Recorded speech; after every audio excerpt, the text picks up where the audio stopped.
Hello once again, YouTube. This is The Last Musketeer, and this is part 2 of the 7 Deadly Sins Grand Cross free to play Is It Worth It series. Guys, honestly, I'm having a lot of fun with this game, and I tend to seem to get lost in the actual time of playing that I don't realize that I didn't make as much progress as I thought I would. Maybe it's because the game's expansive and there's a lot going on, a lot of tutorials, a lot of story early on, but overall it just didn't seem like I had gotten much of anywhere in this week. I'm going to show you various things that I worked on, and we're starting out at Vanya because while it's not only important to show what the progress is that I'm starting at, it's also important to show just how much I enjoy this overall walking through town system. Being able to interact with the townspeople as it's moving through its day-to-day life and doing quests for them, the whole aspect of it just makes it feel more interactive, more like I'm part of the game rather than just clicking the stage, having an auto talk, and then going to the next one. I'm actually getting to walk around, do it at my own pace, check everything out, and it's very cool. The art style's been great, like absolutely fantastic. I can't say enough about the art style, and I'll show off a couple of the ultimate moves that I've seen later on because it's very, very good looking, and you can tell it's extremely high budget. But I'll give you an overview of what the current New Year's Festival event looks like, and my favorite thing so far is definitely the exchange system. So essentially, you'll get these coins, you get 5 per day from login on reset, but then you'll get more as you're going through the regular questing.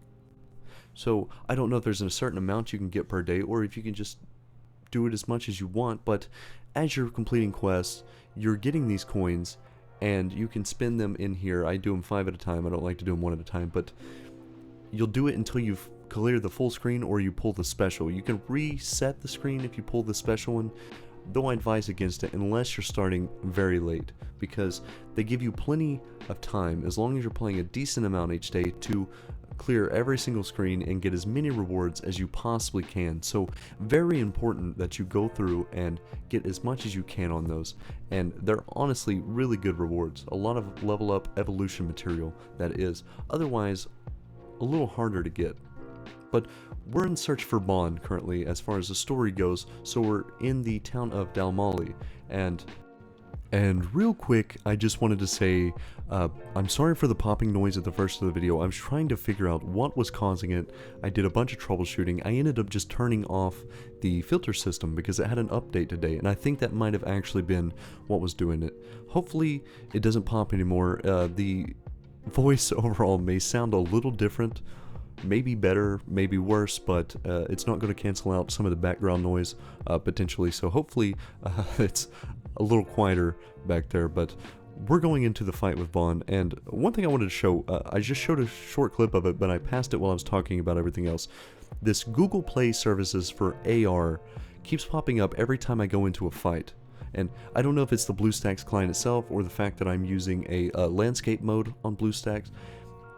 Either way, it was very annoying, and it was like 10 seconds real time every single time I wanted to go into a fight. I had to wait for it to do it. It would stop my loading screen. It was very frustrating, but somebody did tell me that I could go in and find a client from, I think, the developers of the game themselves, probably Netmarble, has their own personal client for a computer. So if I can do that, then I can skip a lot of the frustration. So far as I've been playing, I'm getting a lot of diamonds, a lot of chances to pull, and there are a lot of quests, a lot of overall quests you can do early on that give you a ton of rewards. And one of the things I pulled, I show you key moments, I skip a lot of the pulls that don't have anything good, but I wanted to show you the Merlin because the fantastic part about her kit is that every single attack that she has is AoE. So I can use her to clear up a lot of the campaign missions very quickly because there's going to be a lot of multi-fodder fights. And so if I need somebody to take out the tankier units, somebody that has a harder single target hit, I can use adjacent to her to clean up the fights at the end. But I also wanted to show you, speaking of the animation, just how beautiful this is. this is what her ultimate, the Merlin I just pulled, her ultimate move does a lot of damage, but the animation of it was so beautiful. So I had to also show you the Elizabeth of Eternal Rebirth, and this one, just like the other one, is absolutely sick. I love how they've done the animation. Hopefully the animators are getting paid what they're worth and not just being overworked, because I know in a lot of situations that tends to happen. Doesn't get talked about a lot, but they don't make near what they're worth, and so hopefully they're getting paid. But on to the actual Run Hawk Run system. So this is a little mini game that you'll find in most of the quest areas, where every time you can play it you get coins, but the first completion gives you a diamond. So it's a real easy way, a real quick way of just getting diamonds, and a little break from the overall grind. Now, Heroes Way is a system that's implemented to where you can get free UR heroes from doing the quest.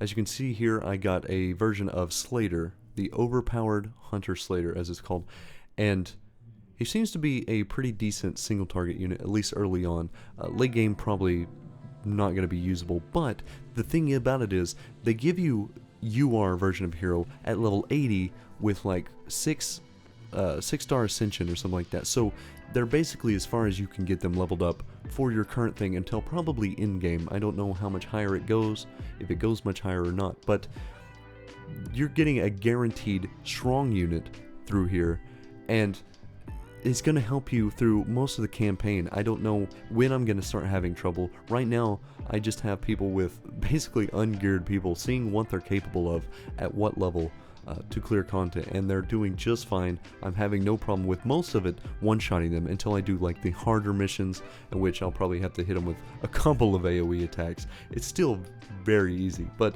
as you can see here, I get my Vanya friendship to level 5, which seems to be the highest, and I still haven't finished all the blue quests, which seems to be the requirement to get the 30 gems from basically full completing an episode.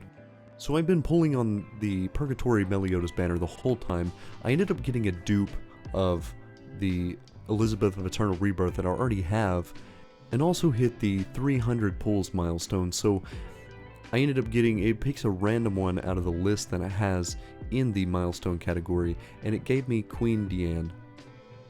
I don't know necessarily if I'll use her or not, but we'll see. But I ended up doing the free pull that you get daily for the other section, and I got Celestial a lot, and she looks a lot like Elizabeth, so I thought it was just another version of her for a second until I actually looked at it. But this is actually the events boss, so I don't know if there's multiple versions or if it just goes up in difficulty, but I can tell just from the first difficulty that it's going to probably ramp up quite a bit.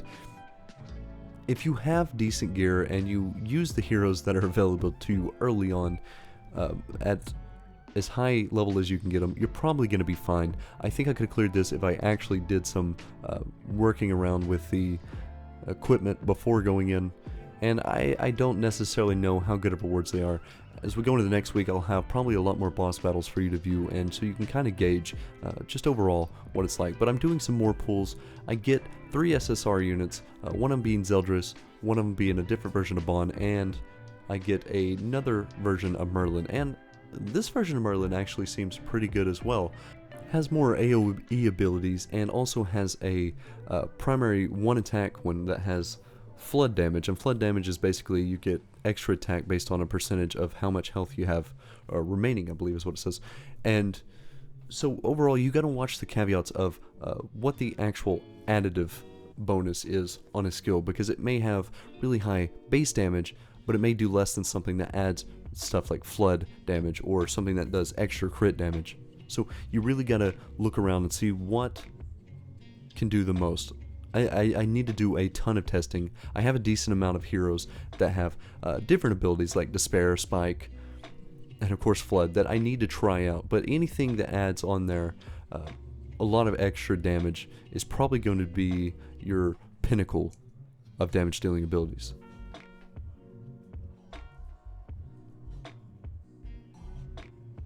Now as we're going forward, I'm in the 3rd chapter, and this is actually where I was at the end of the first week. And I know that sounds like I didn't get very far, because there are a lot of stories, there are a lot of chapters, but that's also the thing. There's so much going on, there's so many things to do. You're doing all these different fights, you're collecting all these different materials, you're working on heroes, you're doing event quests, you're doing bosses.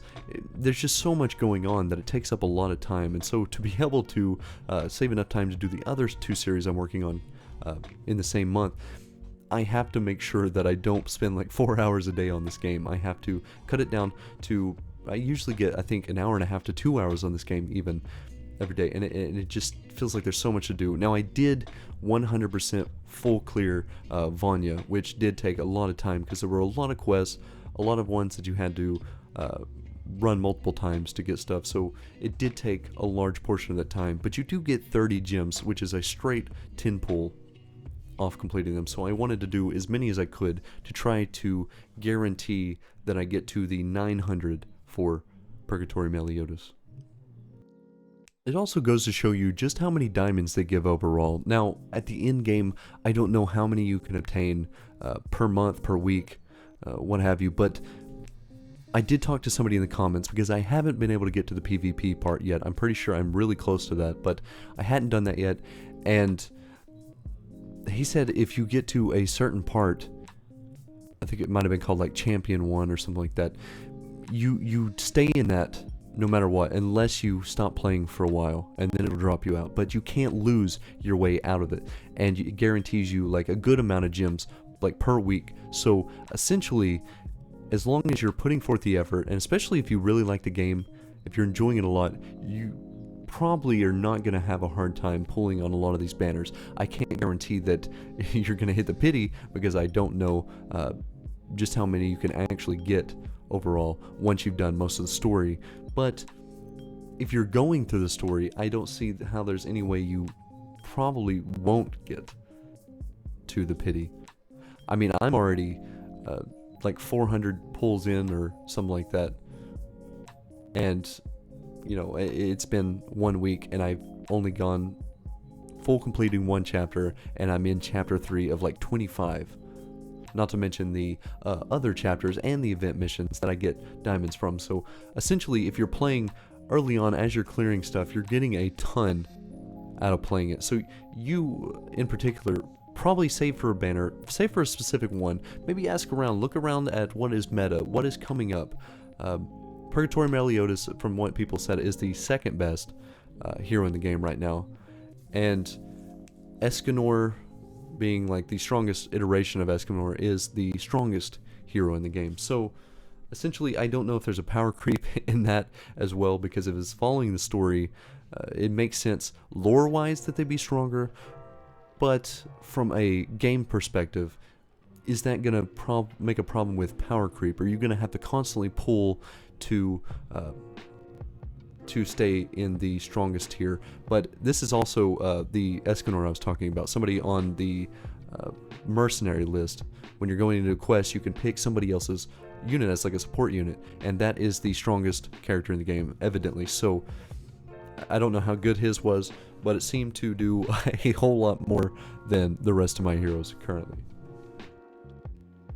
And when I was doing one of the pulls, I let it play out the animation because it was really cool, and then I happened to see that it was going into an SSR unit, and so I got all excited. I thought, oh, I might actually get Purgatory Meliodas, but I ended up getting another dupe of Eternal Rebirth Elizabeth. So might as well give you an idea what it looks like to level up their ultimate skills, and that is what you use those actual dupe tokens for, and they can go up to 6. So you can see, in a sense, that Wells will be able to get more dupes, potentially, which means higher skill damage. I don't know if they add stats to the hero or not. I don't know if there's other caveats that I'm missing. I'm pretty sure, at least it looks like in the coin exchange shop, that if you do get a certain amount of those coins, you can trade for actual heroes. So maybe one that you haven't even pulled, but also you could probably get a dupe, and so you can level them up that way. So I don't know. Obviously, Wells are going to have a bigger team. They're going to have a bigger roster. They're going to have more viable units. They're going to have more teams to deal with and counter certain heroes, which is ultimately the point. But as long as you're not worried about going too high into PvP, you probably won't have really any problem anywhere else. Now I want to show you some of the littler boss fights, the ones that aren't as crazy as the one I lost to earlier. These are ones that are considered boss battles. This is the first one I unlocked, and it's Helbram. Real easy fight. This is on hard mode. Didn't have a problem with this. I didn't try to push it to the next tier because I thought potentially I could beat it, but I'm not going to test that right now. I will try to get stronger. So I just did the 3 required to unlock the UR version of Bond.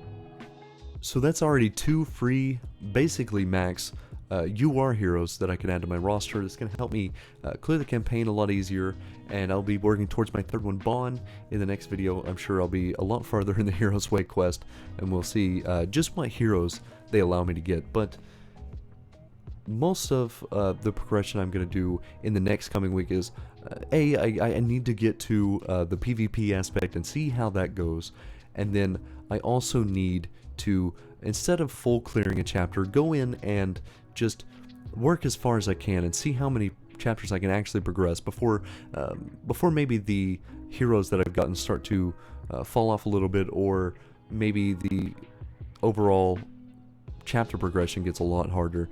I'm not sure. We'll see what I'm capable of doing.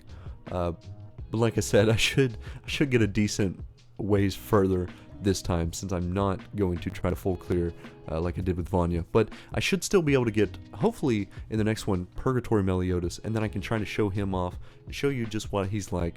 But guys, I appreciate you watching.